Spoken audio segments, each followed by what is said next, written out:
Welcome back. If you're new, please hit that subscribe button and bell for notifications. It's November the 7th, 2019. It's been 1 year and 5 weeks since we got started with the African night crawlers and 36 weeks since they've been in the Vermibag Mammoth. We're going to start off on the right side. We've been feeding the coffee grounds for I don't know how long now. Got some big ones on top. That one's a good 6 inches, both of them. Couple nice size. Soaking up some moisture underneath that bubble wrap. Oh yeah, we got some over here this week. If you missed out on last week's, check it out. But we didn't have hardly any worms over here on this coffee side last week. They were all on the food side. Now I did stir this up last week, and I did spray it with some water. Try to get some moisture in here, and I'm not seeing any in the coffee. If there are, they are little ones. Interesting. I mean, there's a few there. Look like they might have been loving 3 of them. Loving up on each other. There's been some times we've seen a bunch in the coffee. And then there's weeks that we don't see any in the coffee. And this is one of those weeks where there's very few. So, who knows? I don't. The moisture still feels decent. I might go ahead and spray a little bit more in here, but just a few here and there. Nothing too spectacular over here, except for the ones that were on that. Let's see what we got on the left side. Last week we fed white potato peels and some cabbage, some lettuce. There's a few on top of the bubble wrap. Some youngins. And pull that over. And you can see the castings just kind of spread out. Got some worms as well. Try to get that lighting a little better. You can see where it's sunk in the middle. Hopefully. That's where the food was. See what kind of worm action we got in here. We are going to feed some pumpkin this week. That's a favorite for all varieties of worms from what I've seen last year.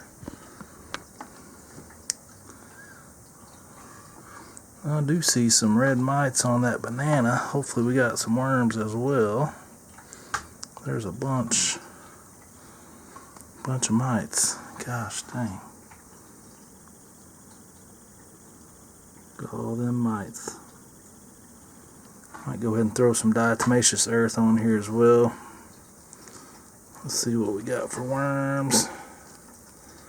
No worms in the banana. Surprised. Very surprised. Push that over to the side. There we go. We got worms.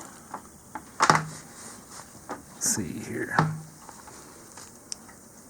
Look at that.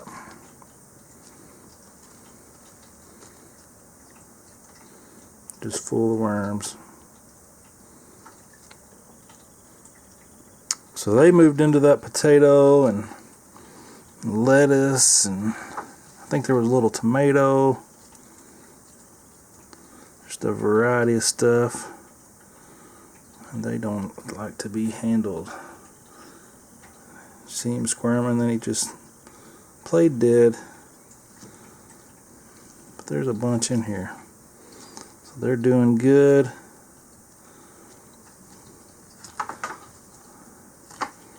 Yep. So the cold temperatures outside haven't affected them yet. Which this back room does stay in the upper 60s, so they should be fine. They were last year. There's a bunch. So no wonder there are not any in the coffee side. They're all over here wearing out that good produce.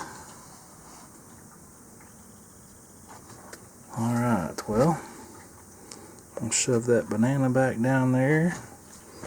I'll put this bedding on top here. Grab some pumpkin. We got a bag full of cut up pumpkin. Still got the seeds. These were whole pumpkins I had given to me. And I'm going to I'll fill this thing full. I'm not going to cover them up yet. I'll let them thaw out. I don't want to freak the worms out by the cold temperature. I mean, as they thaw, I might put a little coldness down in the bedding, but alright, so we got 2, 4, 6, 7 pieces of pumpkin. And another reason I'm going to leave these on top, all those red mites in there, I'm going to check this tomorrow, probably when I get home from work, see if the red mites have moved on top to the pumpkin, and then rinse them off, just like I did the European nightcrawler on Tuesday's video. So I'm just going to cover this back up with the bubble wrap on both sides. And for those of you that stuck around, I'm going to show my breeder mortar tray on my African nightcrawlers. I did have a comment from Patty last week about the size of my Africans, and I told her just wait a week and I would show the breeder bin. Just kind of looking on the bubble wrap, see if there's any babies. I don't see any babies yet, but she was saying that my African nightcrawlers were a lot bigger than hers. So I wanted to show how big these are in the breeder bin. They have, I'll turn that upside down when we're done here so they can get to munching on that a little easier.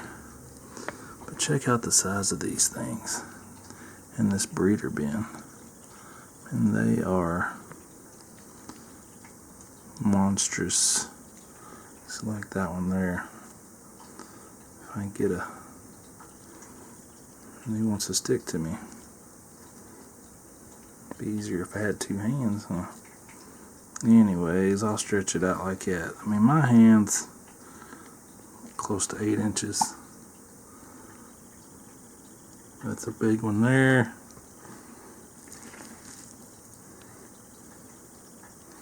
That one not quite as big. But you can see here they've got some size to them, and they are a lot bigger in this breeder tray than they are in the mammoth. So, and I've still yet ever to find a dang African nightcrawler cocoon. That one's huge. There, look at that one. Never ever found an African nightcrawler cocoon. Could we do it today? I mean, they are big. See if we can't get them in a pile for a good picture. I mean, those are huge.